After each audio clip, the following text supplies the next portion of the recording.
Today, let's review how to stabilize footage in Premiere Pro. The warp stabilizer is one of my favorite tools in Premiere Pro and perfect to slightly fix shaky footage. Alright, so let's get into it. First, you're going to import your footage into Premiere Pro, then edit the clip you want to stabilize in your timeline. You really want to finish editing the clip before you add any stabilization to it. Next, at the top you're going to click on Effects, and then in the Effects panel you're going to type in Warp.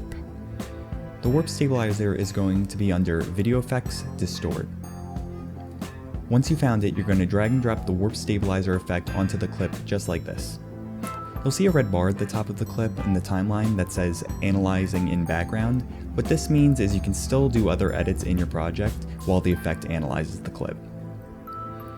Once that's done stabilizing, you'll notice the clip zoomed in a little bit, which is a major drawback to this effect. In order to stabilize the footage, it needs to zoom in the footage just a bit to compensate for the stabilization.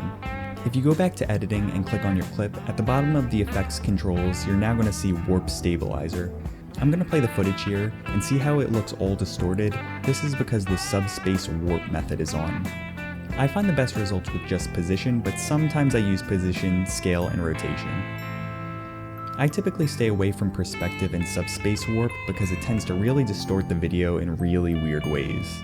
I'm going to play the clips here with the effect on and without the effect and notice the difference in how much the camera shakes.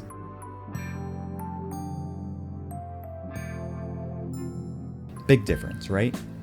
Now you can decrease the shake even more by increasing the smoothness, which I'll do right here, but again, there's a drawback of zooming in the footage even more. Now, this effect also has a feature called no motion, which is closer to a tripod look. I made a whole separate video on that, so if you want to find out more about that, just check the video that's covering my face right now.